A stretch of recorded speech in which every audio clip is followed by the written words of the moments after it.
Hey everyone, and welcome to episode 191 of the WP Roundtable Show. My name is Kyle Maurer. I do WordPress stuff in Michigan, USA for a company called Sandhills Development, and I'm joined by a great guest today, Mark Zahra, all the way from overseas. This is great. We're in a different time zone, but Mark is a great guy, and I'm excited to talk with you. So thank you for joining me today on the show, Mark. Thanks for having me. And you are in, now I forget Malta. the name of the Malta. Okay, thank you. Mark is responsible for a number of projects. Like there are a lot of brands behind this guy. You have been very productive and you're involved in a lot of things. You've got the WP Mayor blog, which is super popular and has been around for ages. You work on the WP RSS Aggregator plugin, super popular, very successful. EDD Bookings plugin, which is one of the best third-party plugins for easy digital downloads out there. Certainly one of the most feature-rich. And the Masterman Down FM podcast, which is another really great one that I've been tuning into. And I feel like I'm missing something. That's pretty much it. The others are much smaller projects compared to those. Sure. even those, that's a lot of big stuff. We're going to talk about each of these in their turn and get to the bottom of how you juggle all of them and keep your priorities straight. I can only imagine how difficult that must be, though I can relate as I work at a company where we have a number of brands that we represent ourselves. And that's a fun struggle that I think we're going to chat about soon. Before we do, I want to talk about our quick picks of the week real fast. Just a part of the show where each of us shares something sort of new that we've come across that we think is worthy of spreading the news about. The one that I came across recently was just something silly that a friend made. A friend of mine named Anthony runs an agency here in Detroit, and they made this handy little tool, which I just love. It's called reveal.website. That's the URL to go to it. And what it does is it allows you to put in a URL and set some kind of a timer, and then it does this countdown, and then this, huzzah, sort of curtain reveal experience, which is really great for those like website launch gatherings with clients. And we've done that sort of thing before back when I was doing agency stuff.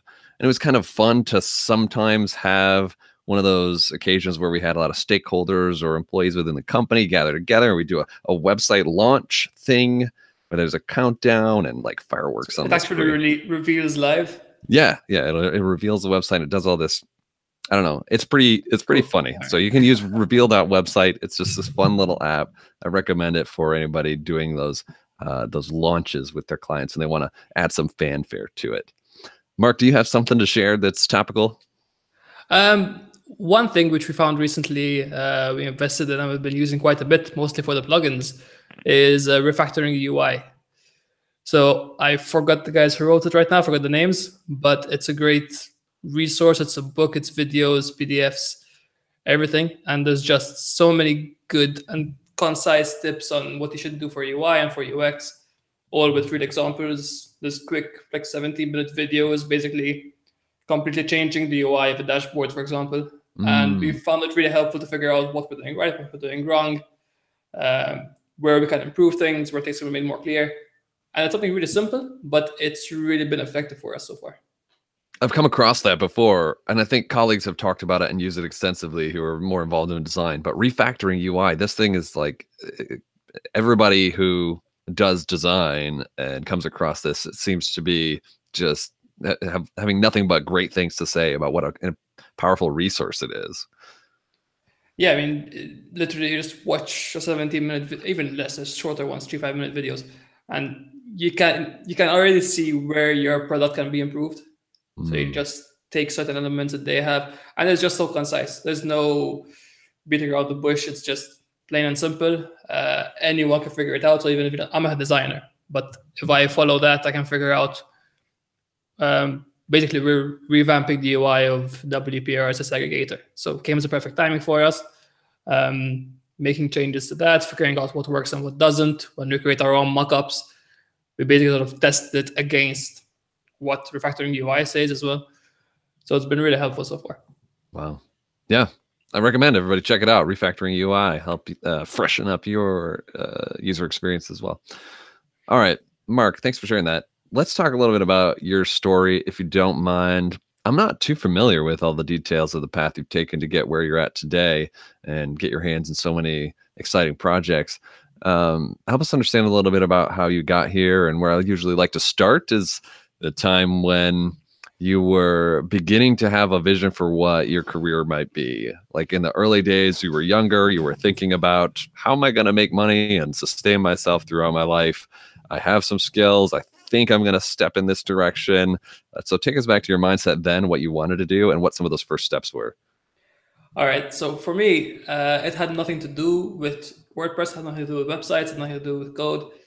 At age 16, I took, it was basically like junior college, where I decided that I'm going towards physics and maths, and I went into either engineering or architecture when I get to university. And I got to uni and I chose architecture, and I still hit that course. And I graduated with a diploma and then went on to a bachelor's. And basically, a year into that bachelor's, I left the course. I found it wasn't for me, so I wanted to do something different. I spent the year out trying to figure that out, and I didn't. So I went back into that course. Didn't figure it out. Wow. I didn't figure it out. So I went back in, thinking I'm going to give it another go. And basically 3 months in, I said, this isn't really what I want to do. I left that. I went into real estate for a while, just as an in-between till I figure something out.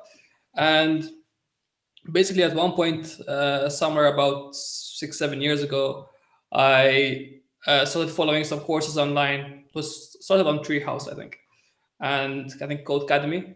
So following some courses on HTML, CSS, some PHP, some JavaScript. It was very basic stuff.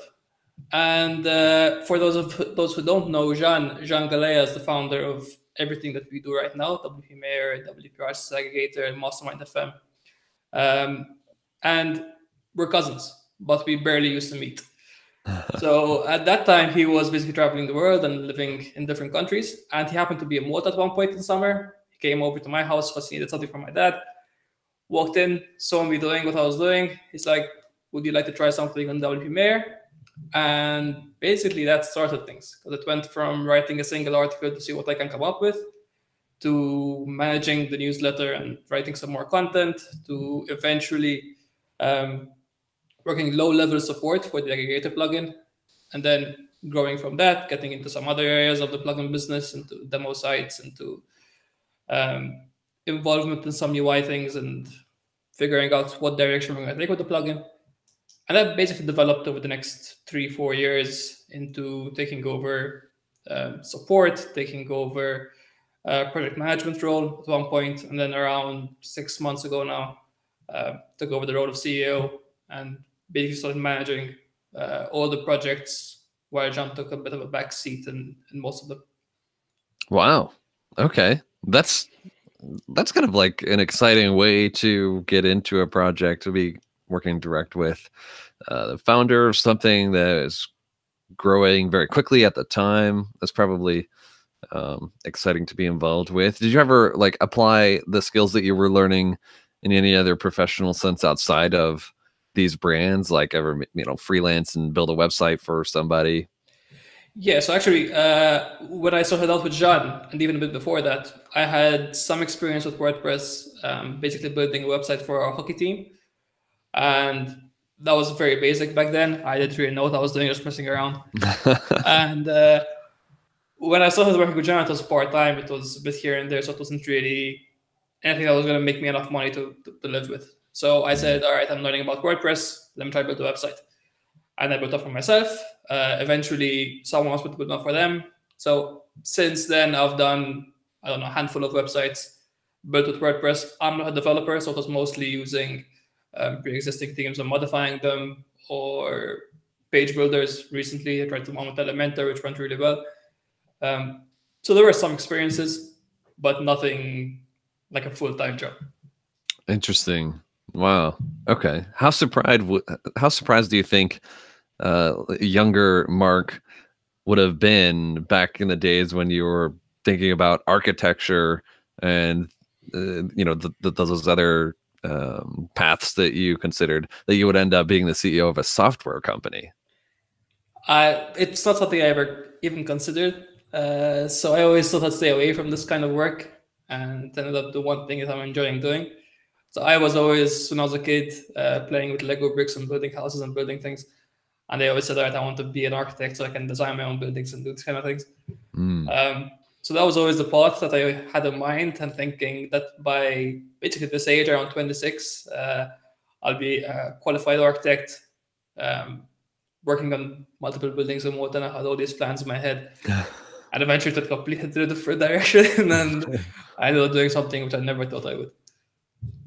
Did you picture yourself as like someone who would take on a leadership type role, like the kind of person managing teams of people and running, the bigger picture for like software products?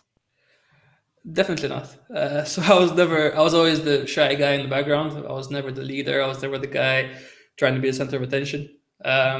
Then when I was at uni, so to sort of bring out of my shell a bit there, something started changing. When I left uni, it was a case of figuring out what the hell I'm going to do, basically. Yeah. And luckily, there were different experiences in different areas which sort of helped the leadership part. So with the hockey team, for instance, we had one season where we lost a few key players. So roles changed. I was one of the more experienced players, even at that young age, and I took on a captain role. That sort of helped in a certain way because you started getting an idea of leadership in that sense. Thankfully, I did have some good mentors and coaches along the way, both in sport and in business. But with Jean, obviously, he's my main mentor at work. I follow what he does. He's taught me a lot. He's guided me where to go and who to listen to and what to listen to. So that's really helped in coaching and sports. I had a few coaches who helped me along the way as well, which really helped. So those sort of helped me to where I am today, and then the rest was basically figuring it out as time goes by. Sure. There are a lot of different roles that you could take on at a company like this with a growing team and a lot of products to support. And, you could have found yourself, leading the customer facing direction and support, or leading in a more technical sense, like a CTO role, or focusing on the company's marketing, but like the CEO role, really is one that I think of as more setting the big picture vision for the company, being like the public face for the brands, and managing the people, like ensuring you have the right personnel, and that does sound like a surprising destination after the path you originally tried to walk on. You think so? Yeah, it's still a surprise to me. So in a way, so it still feels strange for me in certain situations. I'm still basically taking it all in.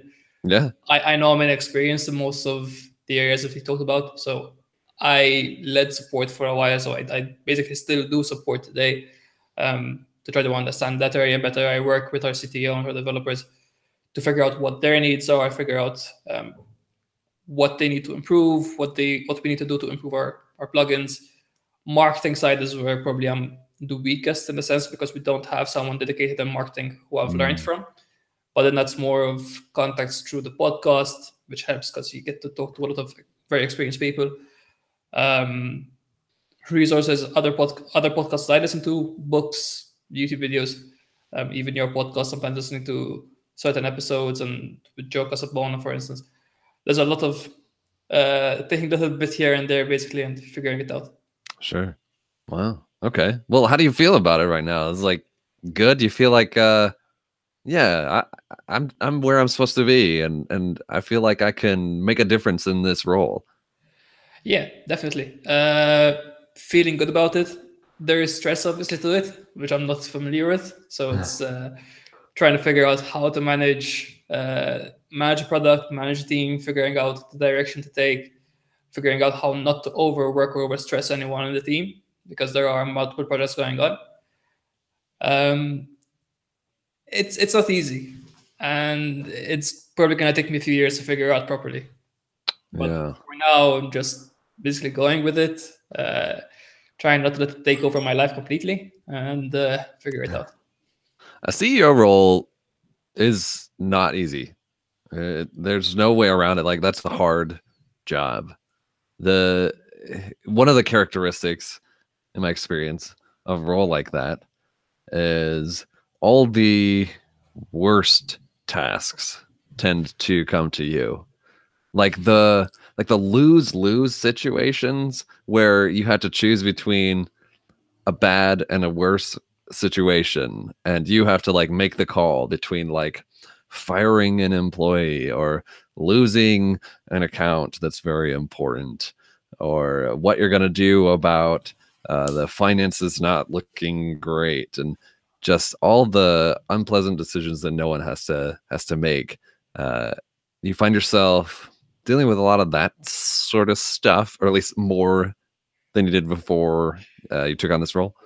Yeah, probably more than before, because before Jean was more involved to a certain extent, so I could rely on him and bounce ideas off him and so on. Whereas in the role I am now, more of that falls on my shoulders. So we've had a few instances since basically took over this role 5-6 months ago. There've already been a few of what you've mentioned, be it the firing of someone, be it project not doing well, and try to figure out which of two evils do you go with and for what reasons. Yeah.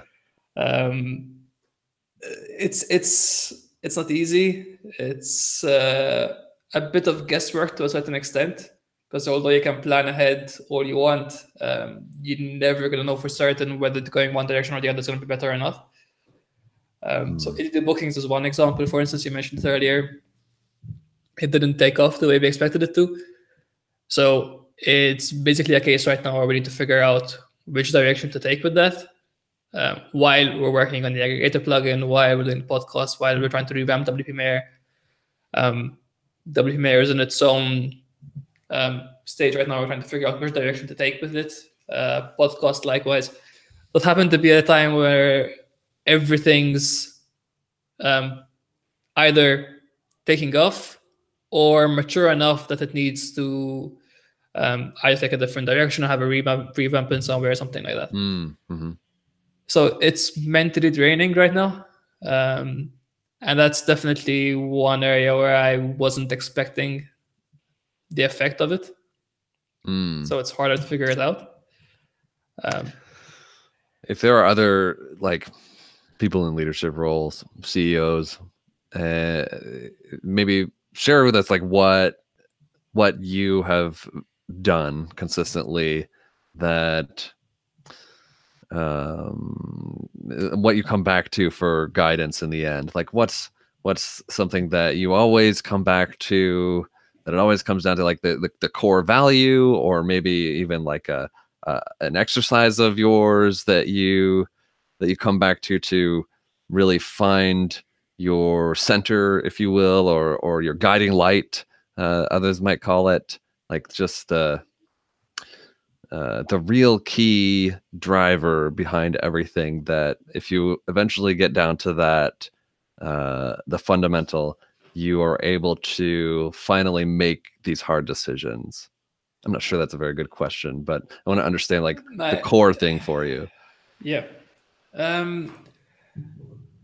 Honestly, I'm still figuring out what works and what doesn't. But one thing which has more consistently worked has been taking a step back from a project or whatever this problem might be, not thinking about it for a week, getting completely involved in something else, and then coming back and writing down my thoughts.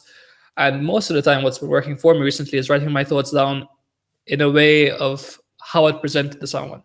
So either writing a blog post, writing a report of how things went, writing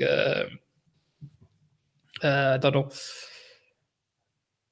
a summary of what's going well and what isn't for someone who'd be above me.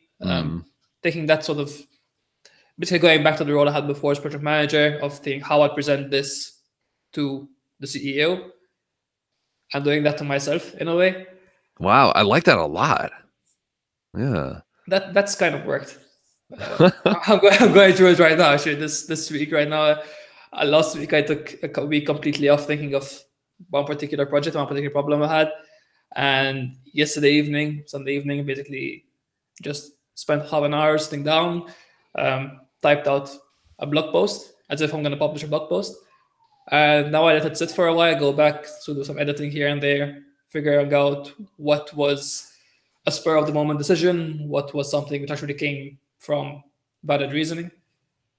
And that helps me sort of put aside things which are not, but deciding what's most important and what actually isn't that important or isn't important right now or isn't going to make a difference to the final decision.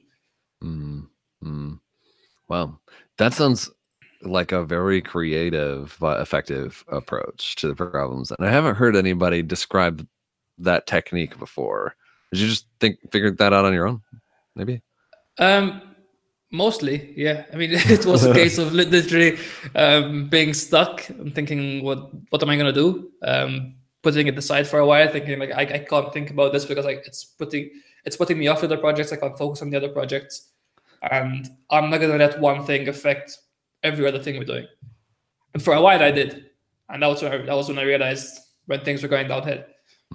So I talk with colleagues, and they tell me, listen, like we had a plan to do this, and now we're not doing it, or you seem like you lost your focus on this, or why are we doing this way? And so that makes you realize where you're going wrong, where you're lacking, and through that, it sort of gave me a chance. Basically, between December and January, I took quite a few days off in a row, doing absolutely nothing to do with work. So that let me cut off, came back sort of fresh. And as soon as I came back, I actually did what I mentioned now. So I wrote down 3 or 4 page article explaining what happened towards the end of last year, what I want to do now to fix it, presenting it as a report, which then eventually turned into a report for the company. But that helped me get an idea of where we stand and where we can go with the resources we have, with the team we have, with the skills we have. Okay. What are some, this is kind of like a similar line of thinking, but I'm curious about what some of like the core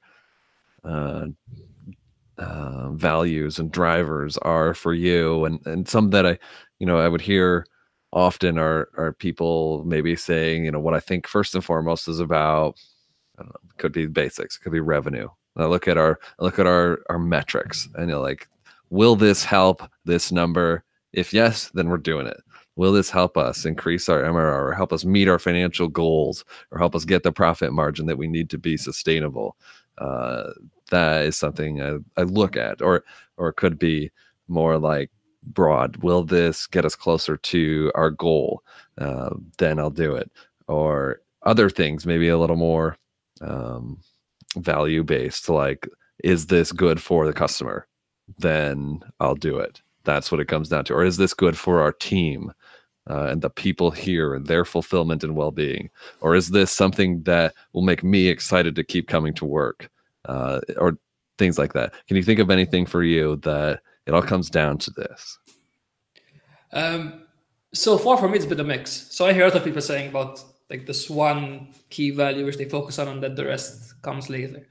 For me, it's so far at least, it's been a mix of different aspects. So revenue tends to come first, for the simple reason that if you're not able to support your team, then everything's going to break down. If you can't pay your employees, they're going to leave. They're not going to be happy. They're not going to be able to live the way they want to live. And you can't support your customers. You can't support your users. So everything's going to fail anyway. So revenue is always towards the very top. And then the way I think about it is, whatever we're going to do for revenue can't sacrifice the happiness of the team. So if we're sacrificing the happiness of the team, the quality of work is going to be lower. Everyone's actually going to hate coming to work on Monday morning, which I never want to see. So I believe in the idea that if you're working just to aim to get to the weekend, you're not living life the right way. Because that's 5 out of 7 days, 5/7 of your life, which you're not enjoying. So what's the point? Yeah. So figure something out that Monday to Friday you enjoy, then the weekend you enjoy doing something else. So be it. Right. So I'm always trying to find ways to keep the guys happy, keep the team happy. Work on projects which are both beneficial to us financially and something which can keep everyone happy in the sense that they enjoy what they're doing. It's something exciting for them. Obviously, you're never going to manage to have that 100% of the time because there are projects which obviously some people don't enjoy doing. But that's definitely been the sort of main two drivers behind what we've been doing. So making sure it's financially stable for the company, making sure the team's happy the way they are, and working on the projects that they're working on, balancing the two. And then after that, it's sort of, if those two are working, then we're going to support the customers properly. The customers are going to be happy, the users are going to be happy. So it ends up taking care of itself, and hopefully it all works together. Wow. Okay, that's good. I think at this point, it wouldn't hurt for us to spend a little bit of time just describing some of these projects, and just in case anybody's tuning in who's not too familiar with them or maybe unsure what their purpose is. Do you mind giving us a rundown of, let's say, WP Mayor first? Tell us brief history and purpose of this blog. All right, so WP Mayor started around 8 years ago.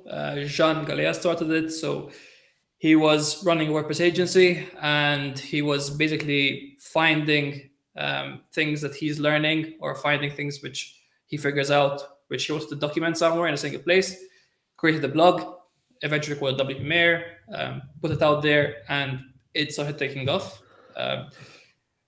WP Mayor gave birth to WP RSS Aggregator because John needed an RSS support tool. There wasn't a reliable one. He just coded one together and put it on the site.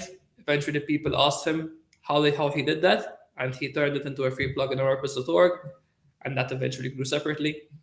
But WP Mayor continued to grow, basically into a resource site. So we write reviews, articles, tutorials, we host giveaways and so on, all related to WordPress products and services, be it hosting, plugins, themes, and so on. I've been doing that consistently week in, week out for the past, I think, 8 years and some few months. So it's been going for a while. The aggregator project, the plugin, that took off from where it was as a free plugin. So basically, once it was on WordPress.org, people asked for different features. And when it was unsustainable for Jean and Miguel at the time, I think it was with him, who's still with us and is now our CTO,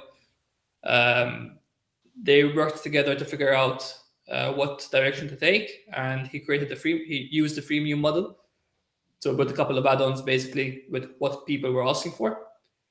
And that took off over time. And now we have 8 add-ons at the moment. Some things are changing in the next few months with regards to those add-ons and the core plugin.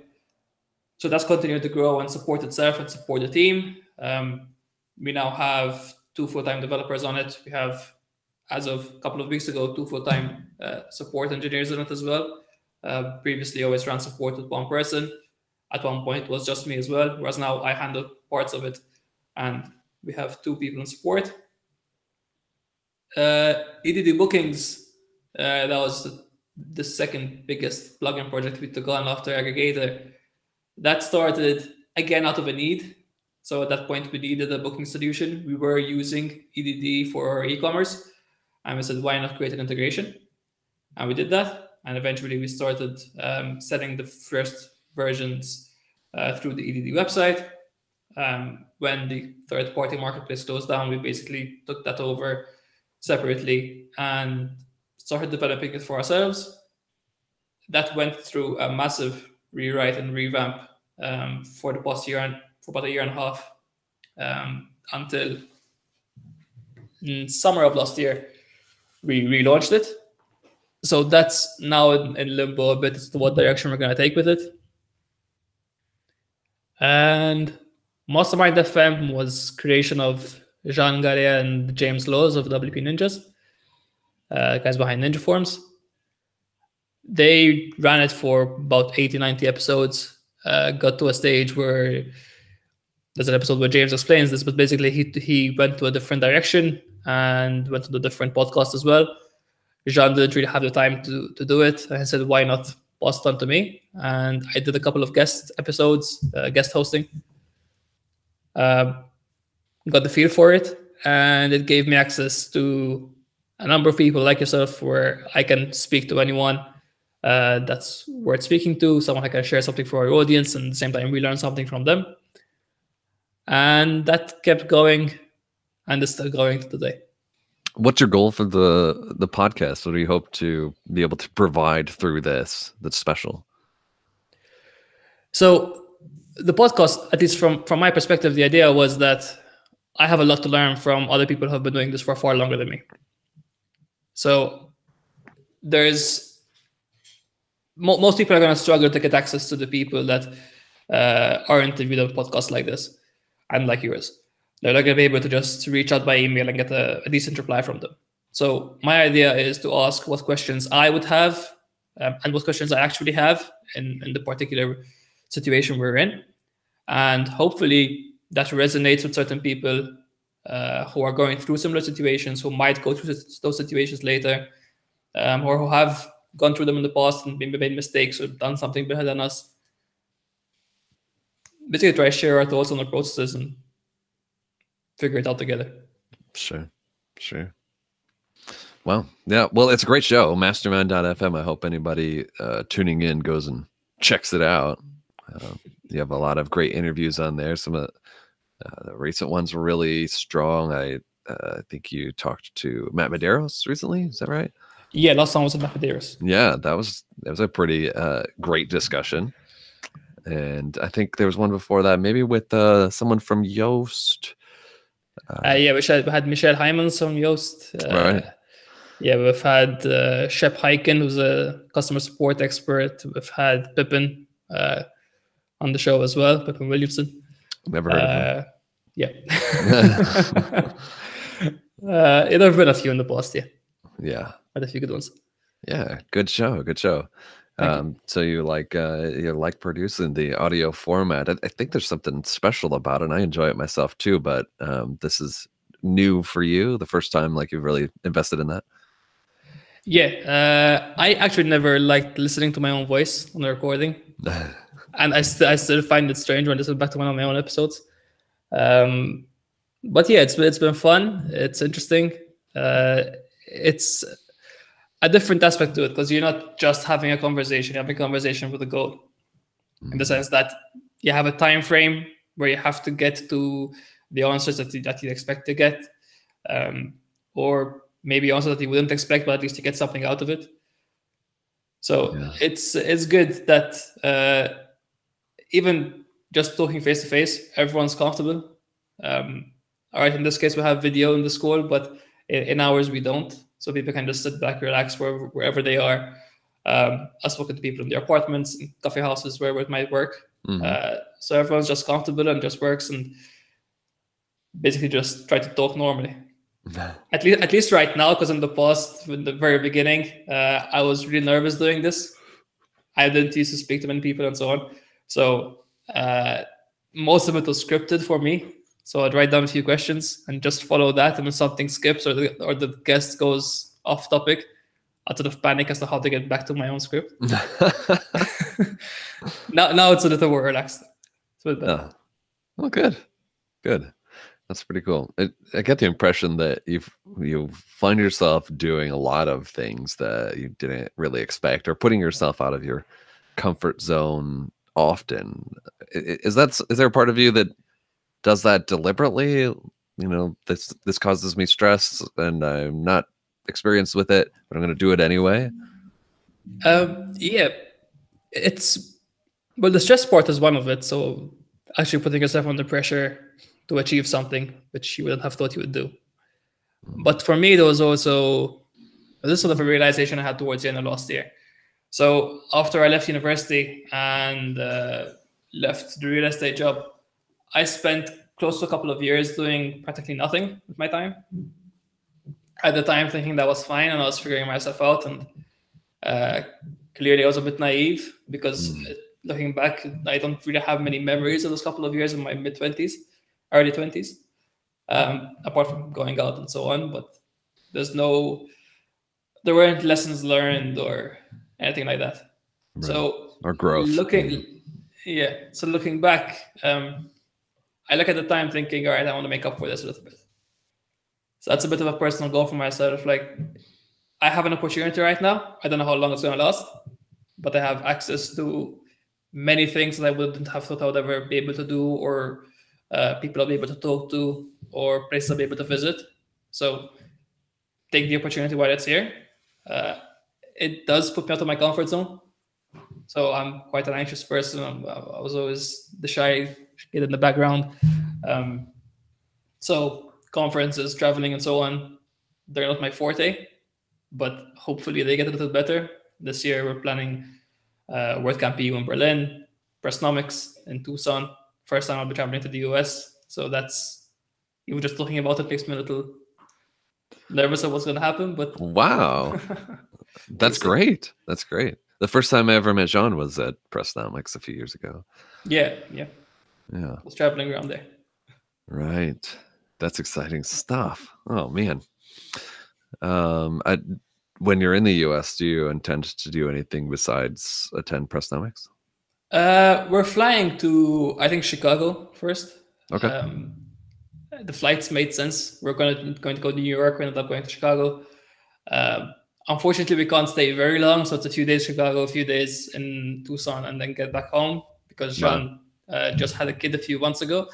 So obviously, I don't think he's allowed to spend too far away from home, spend too long away from home.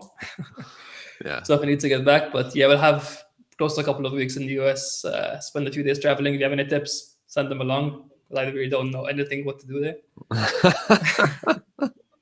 Well, Jean's basically a professional traveler. I should think he would have more tips than I. Yeah, I'm leaving things in his hands. Yeah. He's lived in Asia, Europe, it's going around the US, gone to Mexico. Well, yeah. He knows his way around. Yeah. That's great. I should talk to Jean someday. Anyway, what else? What are some of the other things that you do personally, like outside of running this company? What are some hobbies that you have? For most of my life, it was sports. Pretty much focused around that. A couple of years ago, I had an injury which pulled me away from it, and I stayed away. So now I'm trying to get back into that. Playing some tennis on the side, some football, soccer for the Americans. So it's been mostly that to get me out and moving around. Other than that, for the past year or so, it's been running two jobs. This job and the job of setting up my own apartment. So I bought an apartment a year ago, and ever since then, things didn't go exactly as planned as you'd expect. So most of my off time has been working on that. I've worked on the design of it. I've worked on how to do the lighting and so on. It's all stuff that I'm doing. So actually, my downtime has been mostly doing that. And a bit of gaming in the meantime. Call of Duty and so on with a few friends. Oh, cool. Going back to the younger days for a while. That's pretty nice. That's a busy life. Do you find yourself working a pretty consistent schedule, like the Monday through Friday kind of thing? In the new role, not as much. In the sense that you're never really off. There's always something going on. So we were a remote team, and we work mostly flexible schedules. So we plan when to work together, but other than that, anyone can work at what time they want. So given my role, I have to be around during most of the day, and so to some extent or another. I limit myself sometimes, saying certain days at 5 p.m., for instance, I'm out, I'm done with work, and I'm working on something, I'm doing something different. I try to keep the schedule from around 8, 9 a.m. to 5 p.m. Try to fit my work in there. Weekends, as much as possible, I try to cut off. But again, given the situations we're in and the role I'm in, the thoughts never seem to stop. So even when you're off there's always something you're thinking about or planning, or thankfully the downtime sort of gives you some time to reflect and gives you ideas that you wouldn't necessarily come up with when you're focused or in the middle of problem solving or so on. Okay. And what's the team look like? You mentioned in passing kind of a little bit, but break us down a little more about the team that you have helped build. Sure. So right now it's myself as CEO. We have Miguel, who's been with the company for longer than me. He was John's first hire. He's our CTO at the moment. Sorry.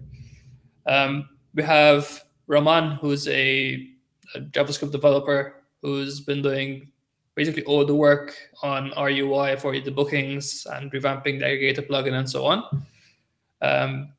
Then in support, right now we have Rents and Millie. Millie just joined us very recently. Both, again, working remotely. So our team is spread around Malta, Spain, the Philippines, South Africa, Ukraine, Spain. Spain. And we've had people around the world. We work with contractors. Then apart from the guys who are part of the core team, we have contractors with content writers, sometimes developers, certain projects and so on. But mostly it's focused around us five right now, running the show basically. Wow. Sounds like a pretty cool team. If you were to look ahead and anticipating, reasonable, appropriate growth for such a thing, what are some of the roles that you would like to fill in the future? Maybe just beef up support, or maybe other developers in certain roles, maybe help in marketing and so on. What do you think? What would you really like to have the most? Probably the marketing side of things right now. Just because that's stuff that I have to work on myself. I get help from colleagues, but no one's an expert in that field. So it's one area where we haven't had the direct exposure within our team to someone who knows, who has experience in that field.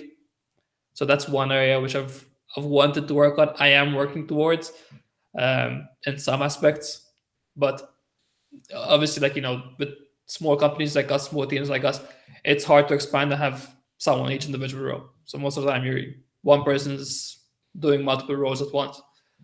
But yeah, marketing, and then in support, possibly someone with far more experience in our particular space. So most of our hires, since I took over things, weren't necessarily of people who are WordPress focused or who have 10 years of WordPress experience. I feel better sort of finding someone who's possibly relatively new to the WordPress space or new to the particular role in a WordPress company, but who has the skills necessary and who's willing to learn, and then basically forming that person into what we think they can grow into, helping them grow on their own personal side of things, and trying to make that work around what our needs are, basically. Wow. Okay. It's kind of similar to the same question, but and it could have a different answer. Like, what about that? I've heard the question a lot of, like, if you had a magic wand and could fix one thing in your business, a problem that's troubling you that you're puzzling around, or maybe it seems unsolvable. What might that be? One. Yeah. Exactly. How do you pick one? You'll probably finish this and in an hour, when we're not talking anymore, come up with the answer that you should have said. But probably, that's what I'm thinking about. What comes to your mind first, though? That can also be revealing. The first that came to mind was development, for the simple reason that we have multiple projects going on, and everyone's sort of pulled in different directions in different times of the week.